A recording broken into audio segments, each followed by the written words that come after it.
Hello and Namaskar. You're watching KTV India with me, Varsha Venugopal. Today we are talking about a major political development. A crucial battle is about to take place for 37 Rajya Sabha seats across 10 states. These elections could significantly change the balance of power in the upper house of parliament. The big question is, will the BJP-led NDA move closer to a majority? Or can the opposition India bloc hold its ground? Let's break it down. What's exactly happening? Election Commission has announced election for 37 Rajya Sabha seats. These seats are falling vacant in early April because several members of parliament are completing their terms. Polling while taking place on March 16th. Voting will happen from 9 a.m. to 4 p.m. and counting will begin at 5 p.m. the same day. In total, 71 Rajya Sabha seats will fall vacant this year. Out of this, 30 retiring MPs belong to the BJP, 8 from Congress, 4 from DMK, 3 from TMC and 2 each from JDU and NCP SP, among others. So this election cycle is very important for both sides. Why is this important? The Rajya Sabha has 245 members. Right now, the BJP has 103 MPs. The NDA as a whole has 133 MP. The opposition India bloc has around 79 MPs. The majority mark in Rajya Sabha is 123. The BJP is currently about 20 seats short of crossing that majority on its own. But after recent strong performances in state assembly elections, especially in Maharashtra and Bihar, the party believes it can increase its number. Sources from the BJP say they are confident of moving closer to the majority mark. Now, which states matter the most? These 37 seats are spread across 10 states. Maharashtra 7, Tamil Nadu 6, West Bengal 5, Bihar 5, Odisha 4, Assam 3, Telangana 2, Chhattisgarh 2, Haryana 2, Himachal Pradesh 1 seat. Among these, Maharashtra has the highest number of vacancies, 7 seats. That makes it a major battleground.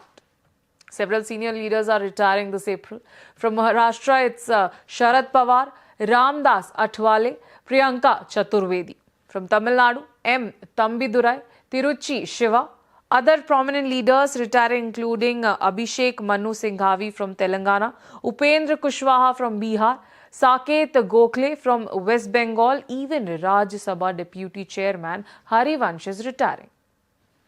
So, clearly, this election involves some very important political faces. The BJP has an advantage in several states because of its strength in state assemblies. For example, in Maharashtra, the BJP has 131 MLAs in the 288-member assembly. In Bihar, it has 89 MLAs in a 243-member assembly. In Assam, the BJP has 67 MLAs in the 126-member house along with 19 from alliance partners. In Odisha, the BJP holds 79 MLAs in the 147-member assembly ahead of BJD and Congress. It also has an edge in Chhattisgarh and Haryana because Rajya Sabha elections depend on the number of MLAs in state assemblies. This assembly math is very important. Based on numbers, the BJP is expected to win around 15 to 18 seats in this round. Interestingly, party insiders say this election may also open the door for new faces. There is discussion about applying the 2-term per MP rule, which could allow experienced organizational leaders to enter the Rajya Sabha.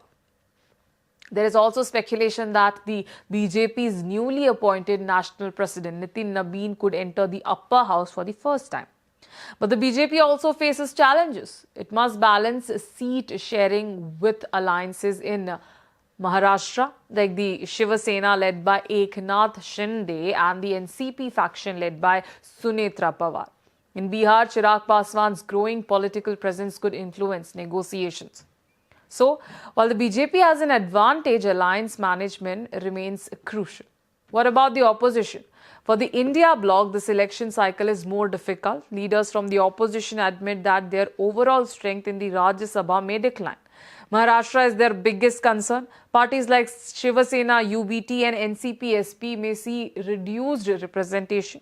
Currently, the opposition has around 79 MPs in the Rajya Sabha. That includes 27 from Congress, 12 from TMC, 10 from DMK, 5 from RJD.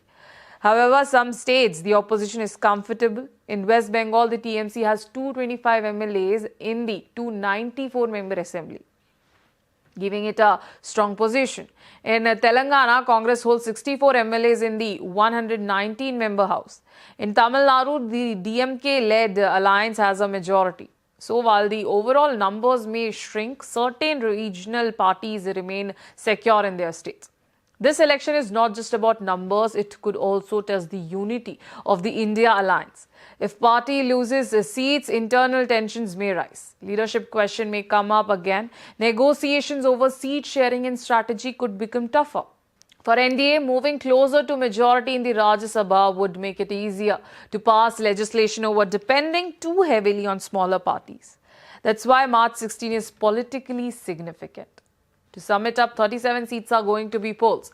BJP is likely to gain seats due to strong assembly numbers. NDA hopes to move closer to majority in the 245-member house. The opposition India bloc may see a slight decline. Maharashtra remains the key battleground. Several big leaders are retiring.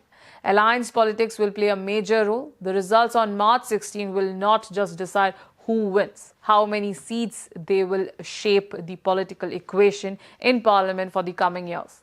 This is more than just a routine election, it is a strategic battle for control of the upper house.